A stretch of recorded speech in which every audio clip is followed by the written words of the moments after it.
4장 11절부터 사도행전 4장 11절부터 12절까지 함께 보시겠습니다. 사도행전 4장 11절부터 12절.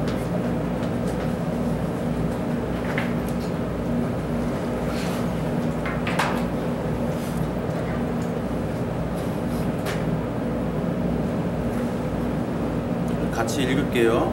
시작. 이 예수는 너희 건축자들의 버린 돌로서 집 모퉁이의 머릿돌이 되었느니라. 다른 이로서는 구원을 받을 수 없나니 저나 사람 중에 구원을 받을 만한 다른 이름을 우리에게 주신 일이 없음이라 하였더라. 우리가 지난 시간에는 우리 계시에 대해서 좀 알아봤는데, 고린도후서 12장에 나오는 바울의 계시를 통해서 우리가 하나님께서의 계시, 하나님은 어떤 방법으로 어떤 형태로 계시를 하시는지에 대해서 좀 봤습니다. 현대 포스트 모던 시대에는 소시루라는 언어학자 얘기했죠. 그리고 데리다가 얘기한 것처럼 우리가 어떤 독자보다 저자보다 독자가 더 이제 우선이 되는 거죠. 그러다 보니까 지금의 어떤 성경 말씀을 이야기를 하면 그 받아들이는 사람들이 각자의 마음속에 다른 계시를 다 가지고 받고 있는 그런 실정이라고 여러분들이 말씀을 드렸습니다. 그러면서 동시에 우리에게 주시는 하나님의 계시는 뭐냐? 이사야서 53장에 나오는 것처럼 볼품도 없고 어떠한 흠모할 만한 그런 모양도 없고 사람에게 버림받았던 모습으로 예수님이 이제 오셨다는 거죠. 그럼과 동시에 계시록 5장에는 죽임당한 어린 양이라고 거기 계시록에는 이야기가 되죠. 그러니까 죽임당한 어린 양, 어떠한 큰 힘이 있는 것이 아니라 바로 죽임당한 어린 양 때문에 그것이 바로 교회가 이제 본질이라는 거예요. 그러면서 동시에 우리 엘리야를 봤죠. 엘리야가 하나님을 정말 찾았지만 하나님이 어떻게 오십니까? 바람으로, 큰 바람으로 오시는 것도 아니고, 그리고 지진으로 오는 것도 아니고, 어떻게 해요? 세미한 음성으로 하나님이 보여주시는 것이죠. 그래서 예수님이 오실 때도 아무도 알지를 못했어요.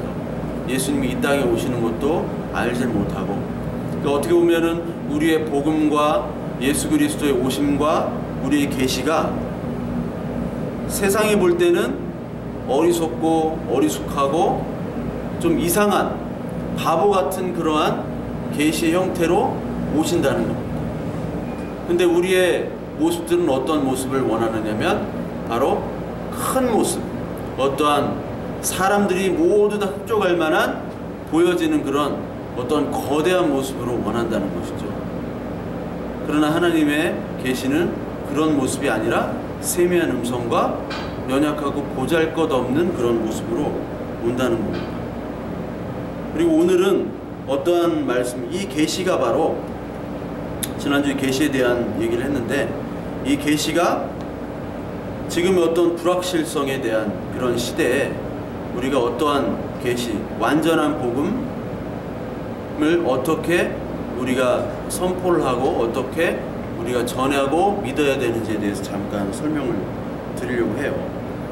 지난 시간에 볼 때 그 고린도후서 4장 18절 말씀처럼 보이는 것에 우리는 주목하는 것이 아니라 보이지 않는 것을 우리는 주목한다고 말씀을 드렸죠. 그래서 보이는 것으로부터 보이지 않는 것으로 우리는 이동하는 것이 바로 성숙이라고 말씀을 드렸습니다. 그래, 기억나시죠? 기억이 하나도 안 나시는 것 같은데 기억이 나실 겁니다. 오늘은 그 말씀, 오늘 진리를 어떻게 우리가 받아들여야 되고, 오늘 말씀처럼 예수 그리스도만이 유일한 우리의 구원자신데 그것이 과연 어떻게 선포가 돼야 되는지 좀 알아보려고 합니다. 여러분, 그 루스 베네딕트라는 사람이 있어요. 루스 베네딕트가 쓴 책이 있는데 그것이 국화와 칼이라는 제목의 글이 있습니다. 이것이 어떤 얘기냐면 일본인들에 대한 얘기입니다. 일본인들.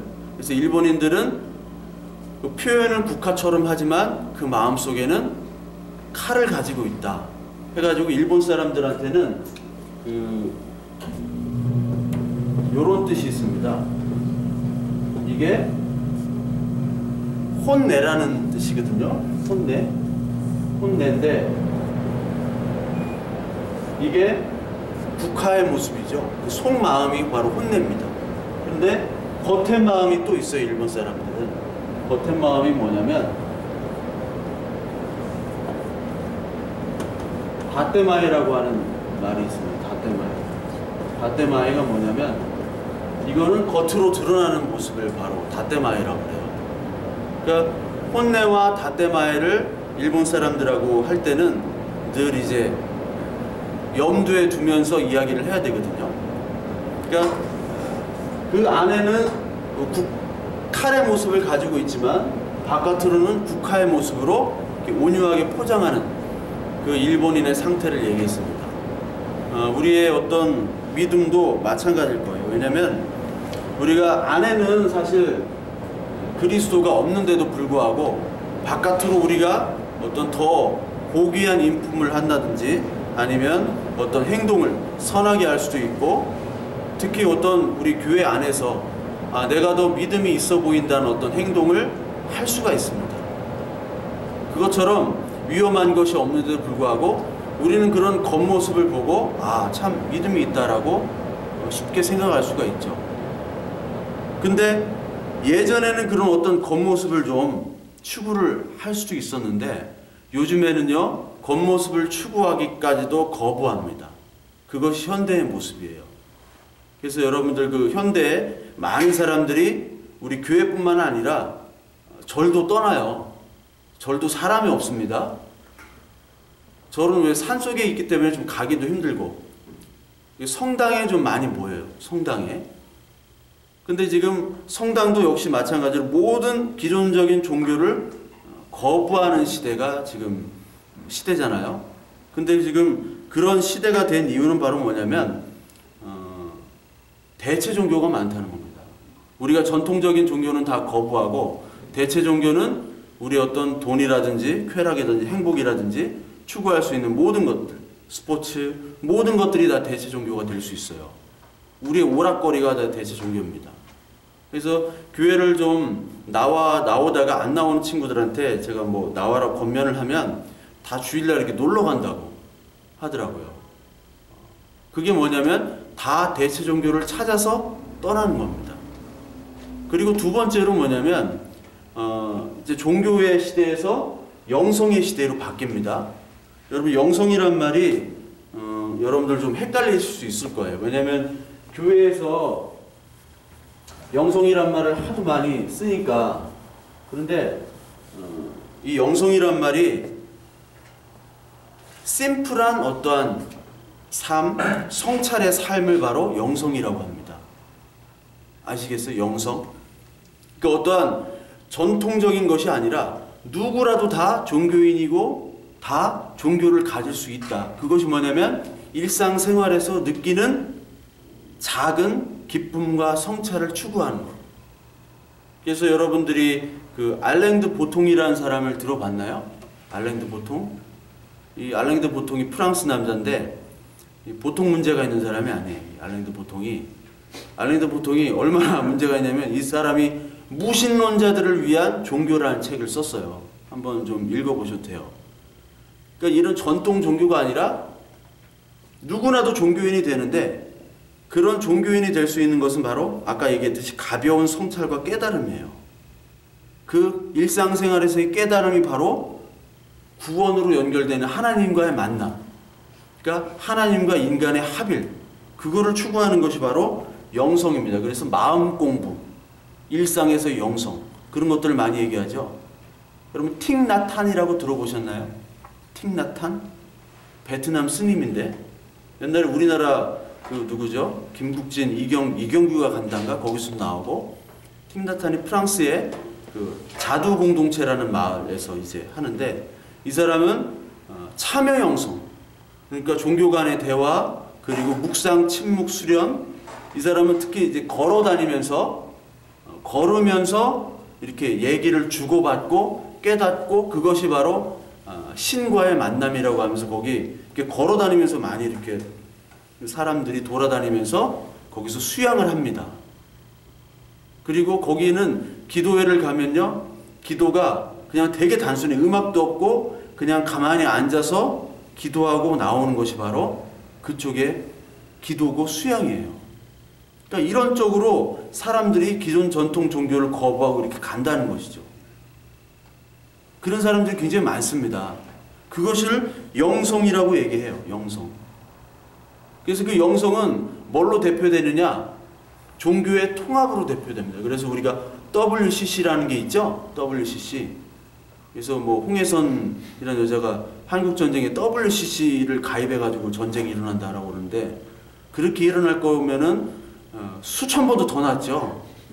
기독교가 얼마나 많은 죄악을 저질렀는데. WCC. 그리고 과학도 얘기했듯이 통합이론이라고 그랬잖아요. 질량이, 중력이 없는 그 미시세계와 질량이 있는 우주세계를 어떻게 하면 이렇게 합쳐서 할까? 경제도 마찬가지고. 모든 것들이 다 통합이고 통섭으로 이어지는 시대고, 그것이 바로 종교도 바로 영성이란 단어로 지금 추구가 되는 것이 바로 종교입니다. 그런데 이 종교와 영성은 주체가 누구예요? 인간이에요. 인간. 주체가. 모든 시작이 인간입니다. 그러니까 하나님을 얘기하지만 그 속에는 하나님이 하나님 되심이 아니라 인간의 모습으로, 인간의 생각으로 하나님을 보는 겁니다. 그것이 문제예요. 인간의 모습으로. 그러니까 이 하나님의 절대 주권을 얘기하는 우리와는 배치될 수밖에 없습니다. 부딪힐 수밖에 없어요. 그리고 마지막으로 종교적인 패턴이 어떻게 나오냐면 힘을 추구하는 쪽으로 나옵니다. 이것이 안타깝게도 개신교 쪽에서 많이 나와요. 개신교 쪽에서. 왜냐하면 개신교가 세도 많이 이렇게 줄어들고 동시에 어떠한 재정 상태도 굉장히 어렵습니다. 그래서 우리가 구약에 얘기하는 니므롯, 네피림 이런 것들을 추구하는 모습이 개신교에서 안타깝게 우리가 담고 있는 그런 개신교에서 나타난다는 것이 굉장히 안타깝죠. 그래서 왕을 추구하고 인재를 추구하고 뛰어남을 추구하는데 이것을 바로 하나님은 경계를 냈죠. 그래서 우리 신명기 17장에 보면 17장 14절에 왕의 조건이 있죠. 왕의 조건 우리 한번 찾아볼까요? 하나님께서 왕의 조건을 이런 조건을 해야 된다 라고 얘기를 했어요. 하나님께서 신명기 17장 14절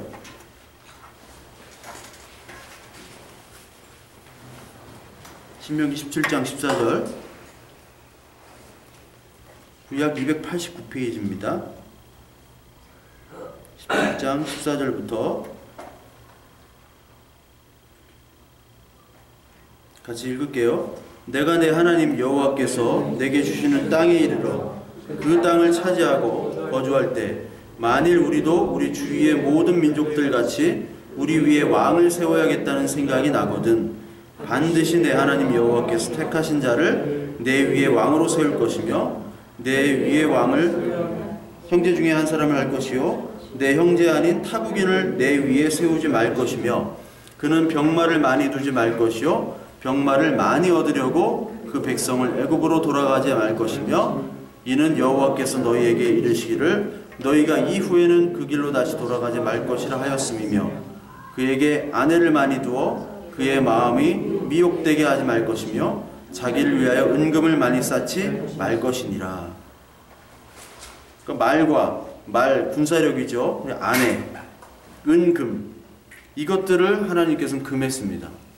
그래서 이 왕을 언제 세웁니까? 왕을 사울 때 세우죠. 원래 하나님은 왕이 있었어요. 그 집단에 이스라엘 집단에 없었잖아요.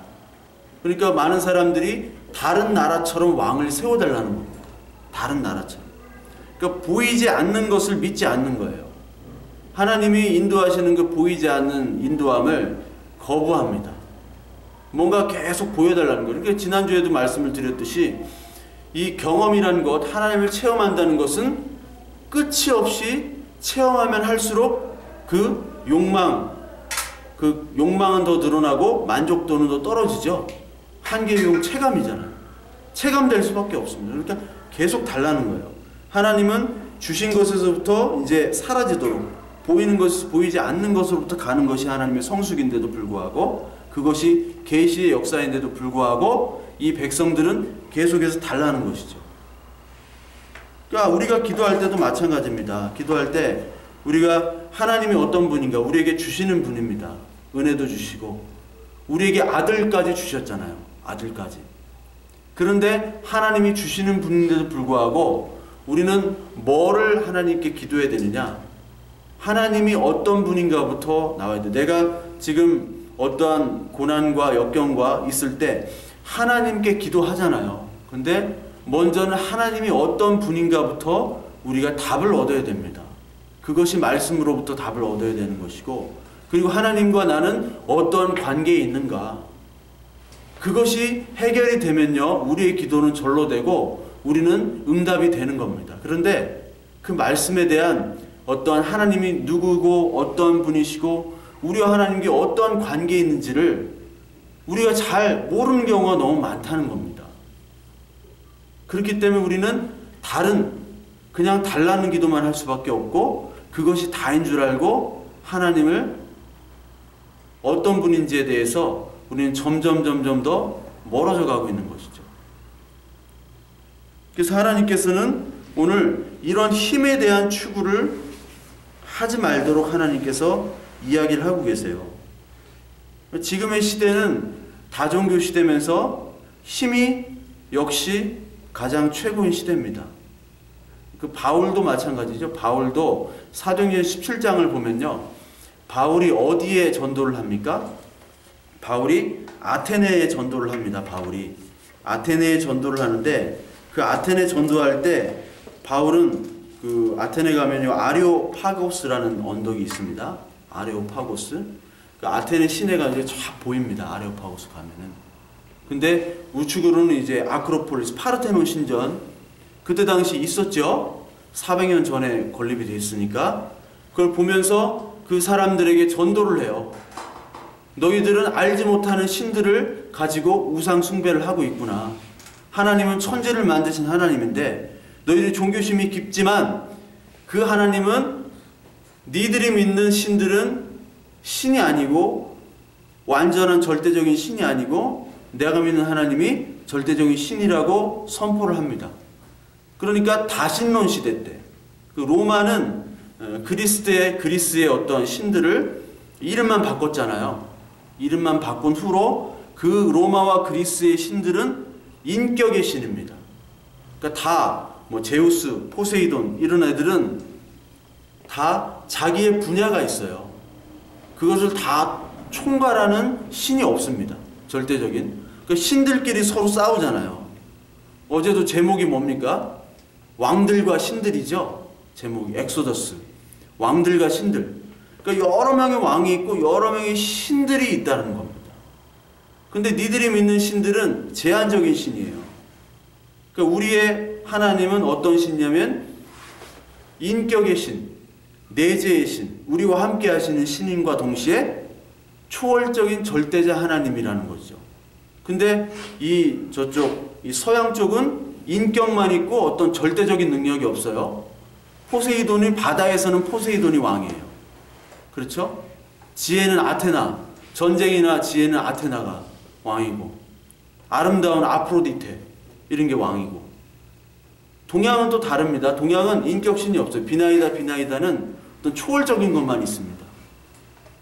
절대적인 것이 없어요. 인격적인 것이 없어요. 그냥 뜬금없이 막연한 신입니다. 지금도 마찬가지죠.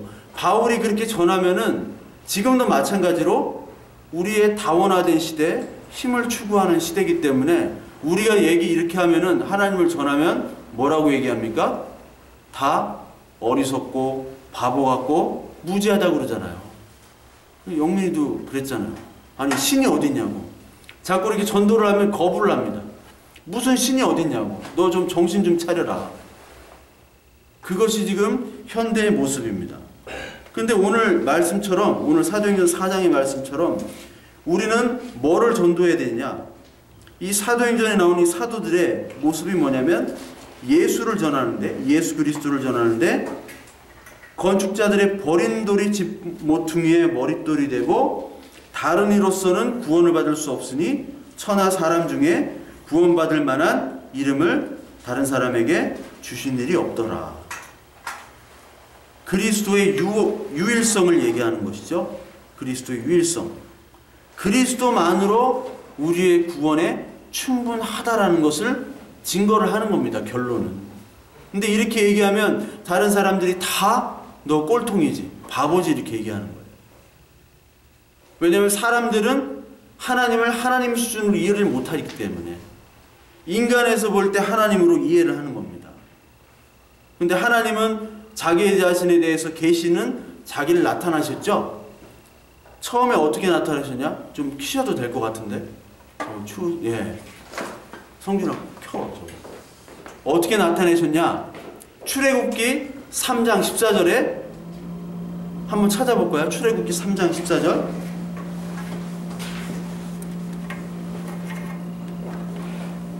출애굽기 3장 14절.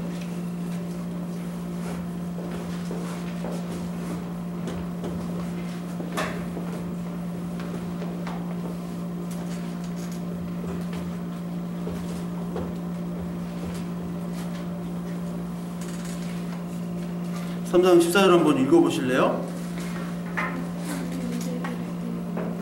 인자가 너 이스라엘 백성에게 말하노라 스스로 있는 자가 나를 너희에게 보냈다.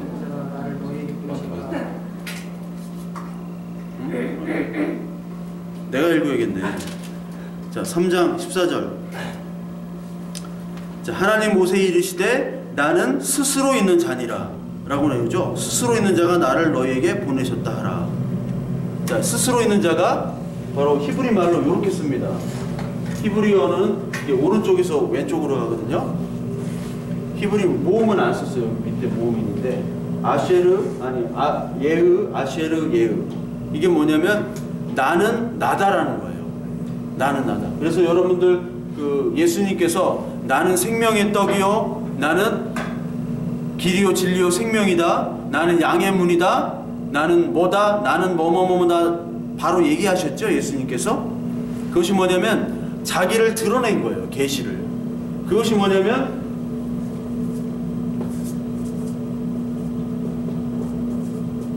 헬라어는 에고에이미. 에고에이미가 바로 나는 뭐뭐다라는 거예요. 다른 모든 종교는 나는 뭐뭐다라는 말이 별로 없습니다. 별로 없어요. 근데 예수님, 이 예수 그리스도 하나님만이 나는 이거다라는 거예요. 나는 나야라는 뜻이에요. 이게 나는 나고 너는 너다. 나는 선생이고 너는 학생이야. 아시죠? 그거 대사 몰라요? 동갑내기 과외하기? 그것처럼 하나님은 나는 난데 왜 너희들은 나를 나로 대접하지 않고 너희들 수준에서 나를 이해하려고 하느냐라는 말씀이 바로 이 말씀입니다. 우리는 하나님에 대한 복음을 선포할 때, 이해할 때 바로 이것을 전제를 해야 돼요. 아, 하나님은 하나님이구나. 나를 내 입장에서 내 수준에서 생각하지 않아야 되겠구나 라는 것이 바로 우리의 선포의 첫 번째입니다.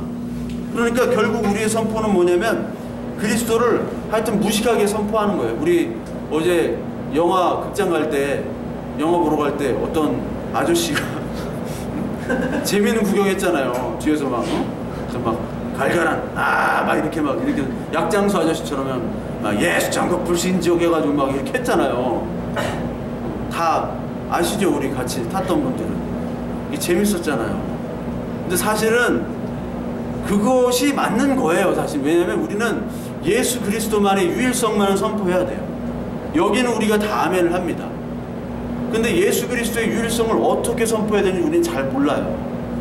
예수 천국 불신지옥 하면 그게 안 들어오죠. 우리도 거부감이 있는데 그게 들어옵니까? 그래서 바로 우리는 그리스도의 말씀을 배우고 믿어야 되는 게 바로 조건입니다. 이 하나님을 선포할 때. 배우고 알질 못하면 우리가 선포를 못해요. 그냥 전도지 나가고 전도지 가지고 이렇게 선포하는 것이 아닙니다. 우리가 알아야 되는 거예요. 그러니까 여러분들 각자가 다 내가 설교자다라고 생각하고 전파하고 하나님을 알고 제대로 믿어야 되는 거예요. 그래서 설교가 필요합니다. 설교의 중요성이 바로 여기에 있어요. 설교의 중요성이 우리 로마서 10장 14절에 나옵니다. 한번 읽어볼까요? 로마서 10장 14절.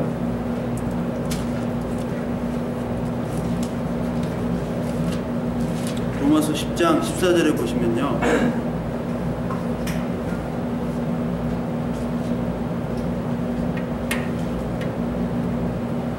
같이 읽을게요. 시작. 그런즉 그들이 믿지 아니하는 이를 어찌 부르리요? 듣지도 못한 이를 어찌 믿으리요? 전파하는 자가 없이 어찌 들으리요? 자, 15절 읽습니다. 보내심을 받지 아니하면 어찌 전파하리요? 기록된 바 아름답도다 좋은 소식을 전하는 자들의 발이여 함과 같으니라. 믿지 아니하는 자를 어찌 부르리요? 전파하는 자가 없이 어찌 들으리요? 설교라는 것이 바로 전도입니다. 설교는 하나님의 음성을 대신해서 전하는 자잖아요. 그러니까 하나님의 마음을 깨닫고 하나님의 말씀을 그대로 가감없이 전하는 자예요. 그러니까 설교가 중요한 것이 뭐냐면 이 하나님의 말씀을 배우고 믿어야 되는데 그것을 우리가 잘 못하잖아요. 그러니까 설교자가 필요하다는 거예요. 누가복음 24장에도 또 같은 말씀이 나옵니다. 누가복음 24장, 누가복음 24장 한번 볼까요? 24장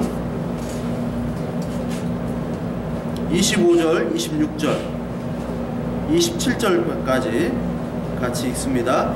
이르시되 미련하고 선지자들이 말한 모든 것을 마음에 더듬이 있는 자여, 그리스도가 이런 고난을 받고 자기 영광에 들어가야 할 것이 아니냐 하시고, 이에 모세와 모든 선지자의 글로 시작하여 모든 성경에 쓴 바 자기에 관한 것을 자세히 설명하시니라. 성경은 바로 모세와 선지자에 쓴 이 모든 성경은 바로 예수 그리스도를 나타내는 것이죠. 그 예수 그리스도를 나타내는 것을 가지고 선포를 하는 것인데, 어떻게 선포를 합니까? 예수님이 부활하셔서 엠마오에 가는 제자들에게 나타나시죠. 여기 32절 한번 읽어봅시다. 32절 시작. 그들이 서로 말하되 길에서 우리에게 말씀하시고 우리에게 성경을 풀어주실 때 우리 속에서 마음이 뜨겁지 아니하더냐 하고, 그러니까 하나님께서, 예수님께서 성경을 풀어주실 때 우리의 마음이 뜨거워졌다고 얘기합니다. 그러니까 풀어주지 않는 자는, 않는 그런 자가 없으면 우리가 알질 못하고 믿질 못하는 거예요. 사도행전 8장에도 나오죠. 에디오피아 내시에게 그 이사야서 53장에 나오는 것들을 그 빌립 집사가 설명을 해주잖아요. 이게 어떠한 내용인지. 이사야서 53장 알죠? 뭐 아까 얘기했잖아요. 아까 초반에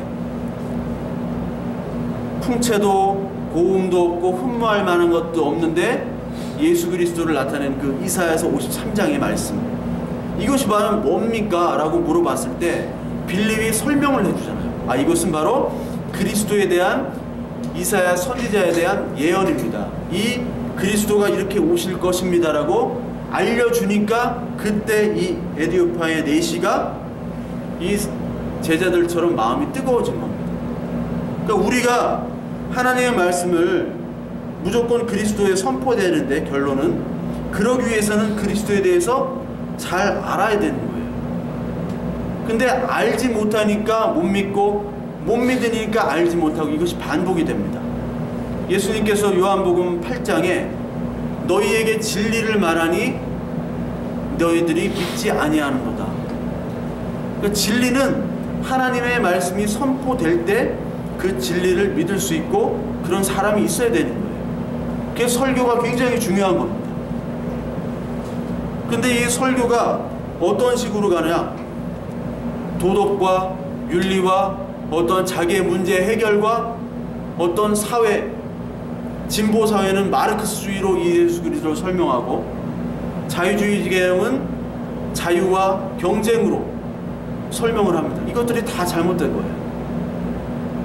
우리의 삶의 문제들을 해결하는 것이 바로 예수 그리스도가 아니라, 바로 예수 그리스도가 바로 우리의 결론임을 말해야 된다는 건데, 우리는 곁가지로 가고 있어요. 우리가 물론 하나님께 구해야겠죠. 그러나 그 결론은 바로 우리는 우리고 하나님은 하나님이시다. 즉 하나님은 토기장이시고 우리는 진흙입니다 라는 고백이 나와야 됩니다. 그것이 바로 하나님의 절대성이고 하나님의 인격성이고 하나님의 계시의 흐름이에요. 그것을 우리가 붙잡아야 된다는 것이죠. 그리고 우리가 이 예수 그리스도를 선포할 때 두 번째로는 세상 학문과 그 사상이 얼마나 위대하며 동시에 허망함을 알아야 돼요. 위대함을 알아야지 동시에 허망함을 알게 됩니다. 그 영어 표현에 been there done that이라는 말이 있어요. 너 거기 가보고 해봤냐? 우리가 가보고 사실 해봐야 됩니다. 그러니까 여러분들 공부도 열심히 하셔야 되고 일을 열심히 하셔야 돼요. 왜냐하면 그것이 얼마나 인간을 드러내는 허황된 것임을 알게 되는 겁니다. 그러니까 고생 좀 해봐야 된다는 거예요. 얼마나 이 세상이 타락되고 오염되고 하나님을 거부하는 세상인지를 알게 된다는 겁니다. 그러니까 죄에 대한, 이 모든 세상의 것들이 죄의 결과잖아요. 죄에 대한 것들에 대한 심각성을 우리가 이 세상에서 배우고 그 죄의 결과인데도 불구하고 그것을 인식 못하고 열심히 더 인간을 추구하는, 인간의 위대성을 추구하는 것들이 얼마나 허망한지를 이 세상을 통해서 우리가 배워야 된다는 겁니다. 우리 교회에서 흔히 우리는 예수 그리스도 때문에 구원을 받았어요.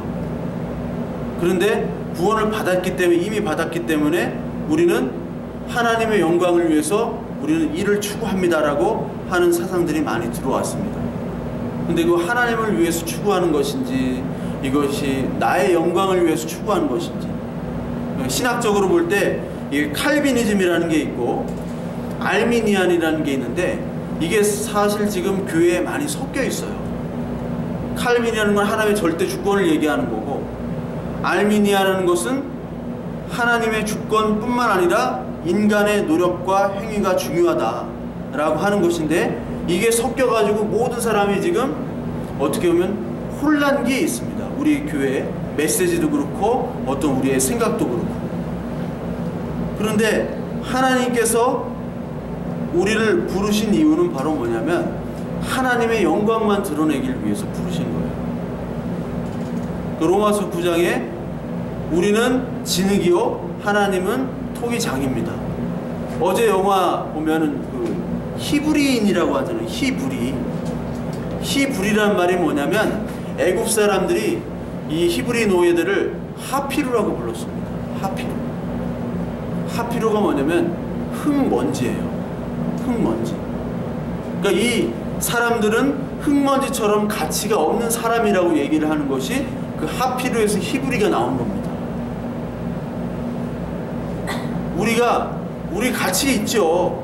그리스도의 형상인데, 하나님의 형상인데, 그럼에도 불구하고 하나님은 하나님이고 우리는 우리다라는 그러한 개념 속에서만이 우리의 가치가 있는 것이지, 우리의 인간 속에서 그 가치와 존재를 추구한다면 우리는 시간과 우연과 어떠한 유기화합물에 혼재된 존재라고밖에 표현할 수가 없어요. 우리의 존재는 어디로 갑니까? 다시 흙으로 사라지잖아요. 그것이 뭐 때문에 그렇습니까? 죄 때문에 그렇잖아요. 죄. 근데 우리는 이걸 깨닫지를 못해요. 죄인임에도 불구하고 우리는 깨닫지 못하다가 하나님께서 우리에게 나타나셔서 복음으로 우리를 의인으로 만드셨잖아요. 그것이 로마서 1장 17절에 나오는 건데, 복음에는 하나님의 의가 나타나서 믿음으로 믿음에 이르게 하나니 의인은 믿음으로 말미암아 살리라. 그러니까 우리에는 하나님의 충족할 만한 의의가 없습니다.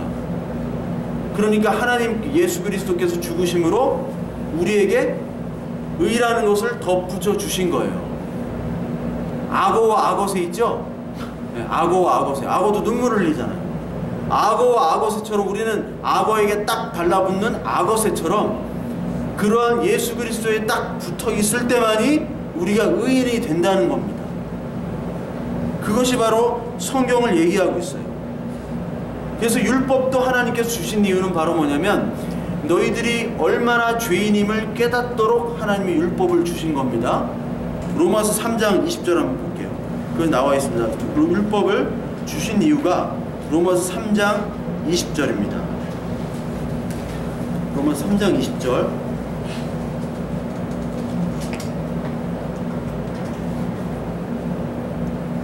같이 읽겠습니다. 3장 20절 시작.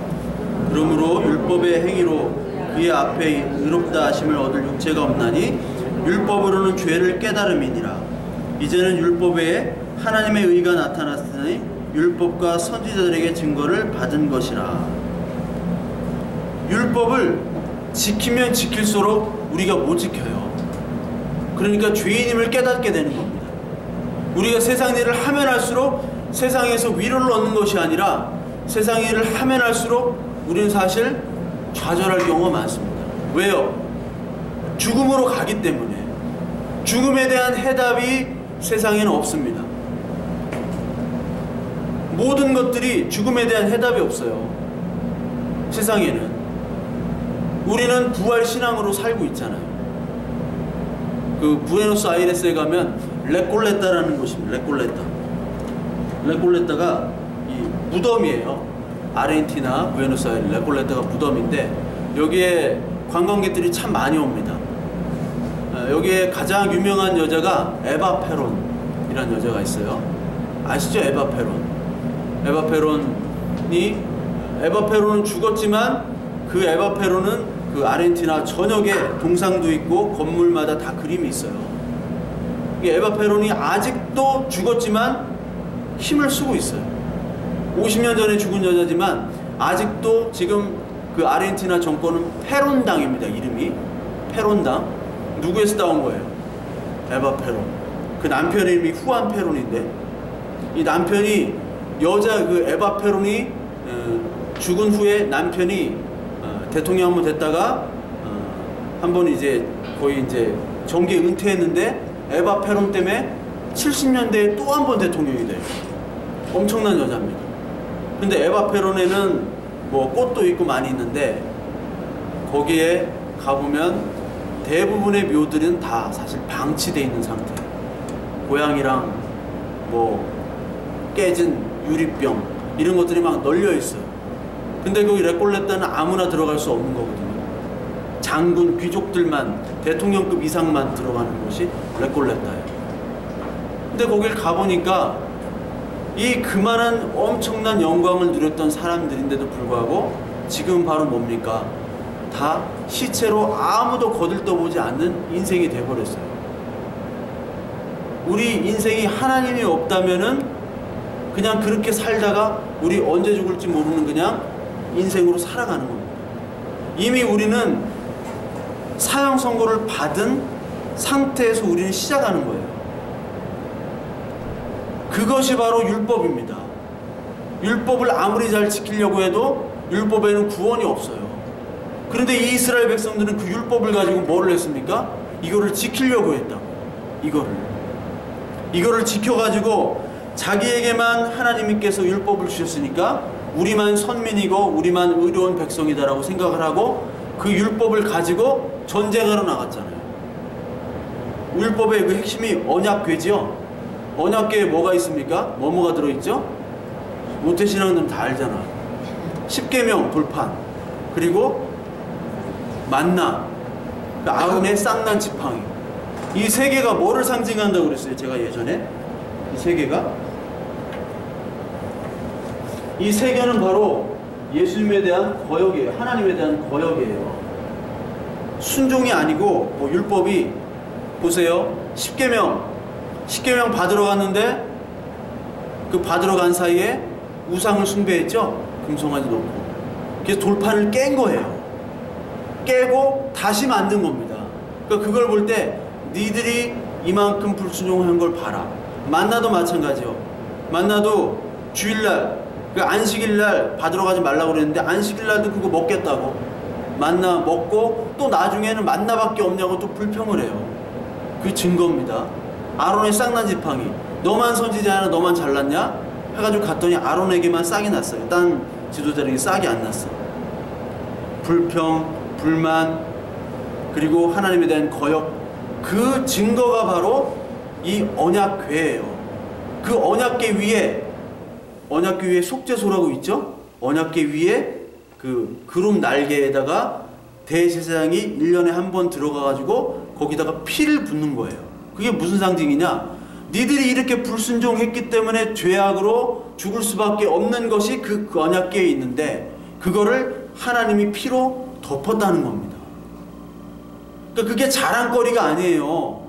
자랑거리가 아니고 내가 얼마나 불순종한 건데 그걸 가지고 블레셋과 전쟁하러 나갈 때 그거 들고 나가죠? 그거 들고 나가잖아요. 이거 들고 나가면 이길 것이다.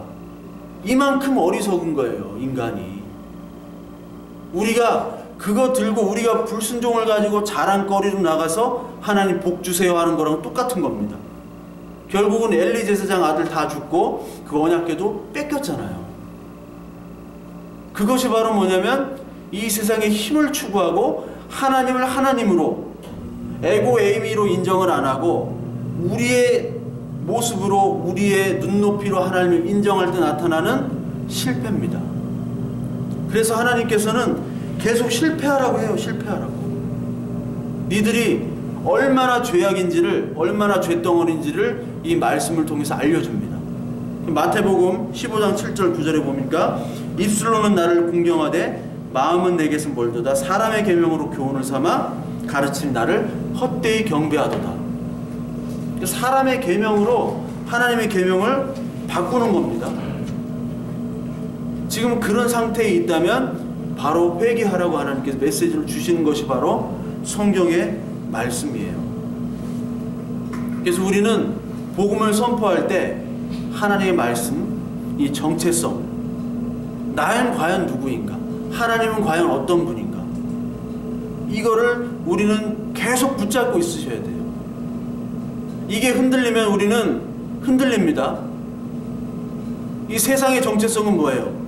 가진 것, 그리고 직업, 그리고 외적인 것들을 추구하잖아요. 이것들이 없으면 우리는 죽고 싶은 거예요. 내가 정말 이렇게 되고 싶은 이미지 모델이 있는데 그것이 안 될 경우 비교하고 판단하고 해서 내가 안 되면 죽고 싶은 거예요. 그것이 사라지면 죽고 싶은 거예요. 주가 떨어지면 죽고 싶고 올라가면 살만하고.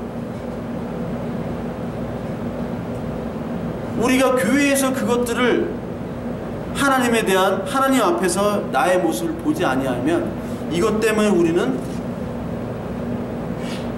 죽을 수도 있습니다. 하나님이 아니라. 이사야서 40장 6절에 보면 풀은 마르고 꽃은 시드니 이 말씀이 있죠. 이사야서 40장 우리 6절 한번 볼까요? 6절 9절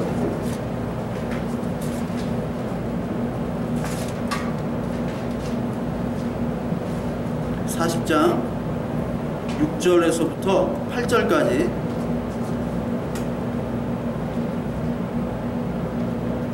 40장 6절에서부터 8절까지 함께 읽겠습니다. 말하는 자의 소리여 이르되 외치라.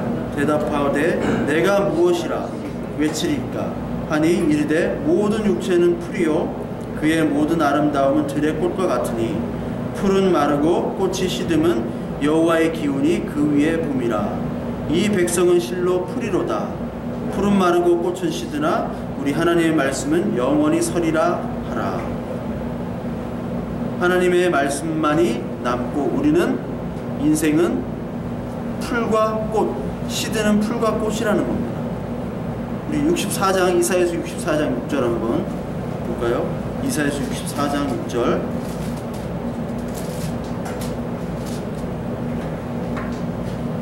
같이 읽겠습니다. 무릇 우리는 다 부정한 자 같아서 우리의 의인은 다 더러운 옷 같으며 우리는 다 잎사귀같이 시들므로 우리의 죄악이 바람같이 우리를 몰아가나이다.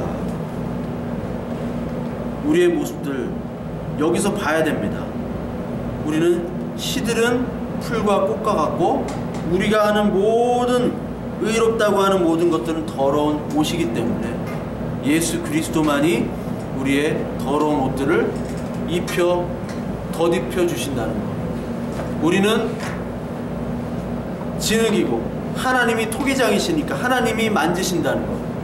이 절대 주권의 앞에서 우리가 섰을 때만이 우리의 존엄과 가치가 인정이 되고 그것에 따라서 우리가 정말 낮아질 때도 있고 높아질 때도 있고 높아진다고 우리가 교만하지도 않고 낮아진다고 우리가 비참해지지도 않는 그런 우리의 모습으로 살아갈 수가 있습니다. 이 보편적인 절대적인 하나님의 진리를 우리가 붙잡아야 된다는 거예요. 그러려면 세상의 학문도 공부하시고 얼마나 그것들이 헛되고 얼마나 무상한지를 깨달으라는 겁니다. 고생도 해봐야 되고 우리가 고난과 역경이 바로 하나님께서 주시는 의미는 바로 예수 그리스도로 답을 얻으라는 것입니다. 그것을 우리가 배워야 돼요. 그러니까 말씀을 배우고 동시에 우리가 세상을 배우면서 이 세상이 얼마나 타락한 것이고 우리가 믿고 우리가 의지할 곳은 바로 그리스도밖에 없다라는 것을 여러분들 오늘도 말씀으로 각인을 시키시고 살아가시는 저와 여러분들 되시길 바랍니다. 그래서 하나님 앞에서 우리의 무용성을 깨닫고 하나님은 예의에 아시에르 예의에 에고 에이미 하나님은 하나님이다. 우리는 우리다. 이것들을 담대하게 선포하시기 바래요. 그 바울이 제가 그때 아레오파고스 그 언덕에서 이렇게 아테네를 보고 있는데 갑자기 날벼락이 치더라고요. 그래가지고 다른 사람 다 떠나서 나 혼자 남았어. 거기 비 오는데 잘 데가 없어가지고 결국은 거기서 노숙했는데 이렇게 보면서 그 사도행 17장을 읽었어요. 바울이 이 조롱과 핍박을 받으면서 바울은 자기 가문에서도 쫓겨났죠. 어떤 문헌에 보면 바울이 부인이 있었대요.